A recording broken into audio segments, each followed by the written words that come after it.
to with leathercraft, it's not just leathercraft in general, right, but it's specifically what I suppose you would call a subgenre or subcategory of bushcraft leather, okay? And bushcraft leather would be probably best described, which is making leather goods that are specifically designed for people who are into bushcraft or survival or outdoor self-reliance or whatever primitive crafts, whatever kind of words you want to use, but generally bushcraft would be the general term that I would use. So that's what I'm into, that's what I do in my leathercraft, alright, and it's what I try and do, and what I've been trying to do in the past few years is really develop my own unique style, alright, and part of that is using some of the really interesting, unique materials that we have here in Australia, okay. I use quite a lot of different unusual materials like shark bone, cane toad, kangaroo leather, kangaroo tails. I do use some more conventional materials as well, like calf leather and cowhide as well.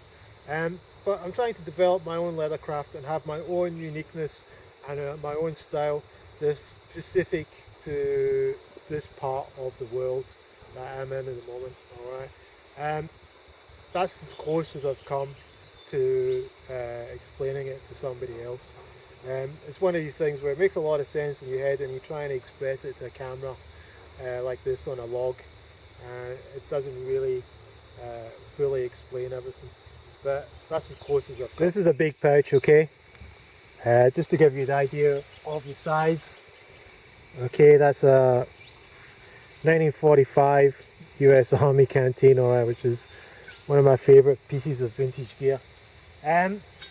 But it's a really big pouch, roughly based on the kind of Sami coffee pouch, and this one's a little bit more conventional materials. This is calf, okay, and this is calf fur as well, alright, and it's a really big bag.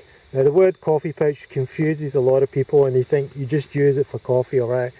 You can use it for whatever. Obviously you could put a lot of tinder in there, or pretty much ideal for a food bag, alright, for several days travel.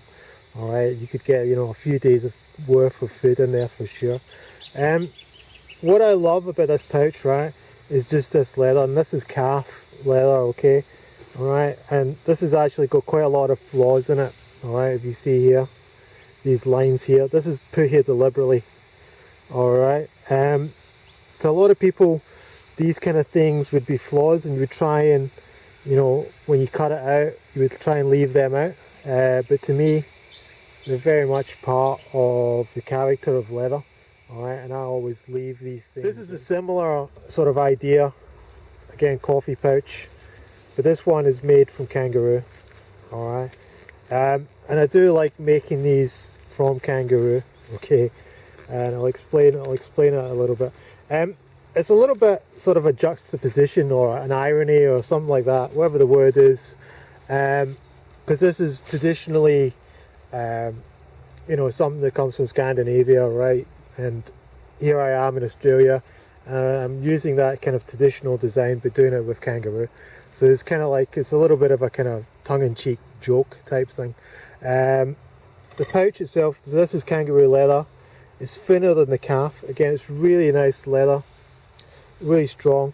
This is actually kangaroo tail with the fur here, alright, so this, so you know, the tail itself is the best bit of fur on kangaroo, alright, and this one's a much smaller pouch, okay, so you can put your coffee, your tea in there, fire kit, alright, but again, simple closure.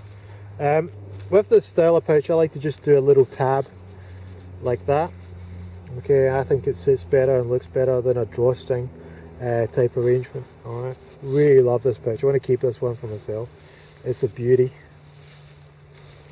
So this is just a small belt pouch, alright, as you can tell it's about the size of my hand, okay, it's not that big, obviously you could put a flint and steel kit in there, or a fire steel, a tin, and a few other things, alright.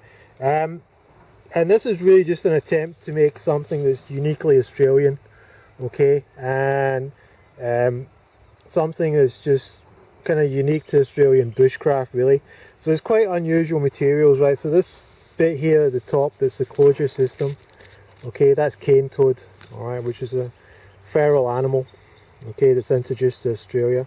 This button here, alright, this is actually a shark bone vertebrate, okay, alright, and this fur that you see here, this is kangaroo. Alright, we just have a very simple closure system. So there you go guys, just a few of the leather products I've been working on over the last month or so. This batch is really just pouches, belt pouches and pouches you're going to put in your pack. There's a few things I want to do. I've got an idea for a larger haversack. Actually making belts, alright, good quality belts, something I've got interested in. I made this belt I've got at the moment, and there's quite a lot to the craft of making a really good belt. A lot in the detailing and just the small things that make a really good belt, something I've got interested in. So hopefully you've enjoyed this video. If you do like any of these items or you want to commission me for something, for sure we'll talk. But I mean, nobody ever got rich doing this kind of stuff, you know, making things, bushcraft leather.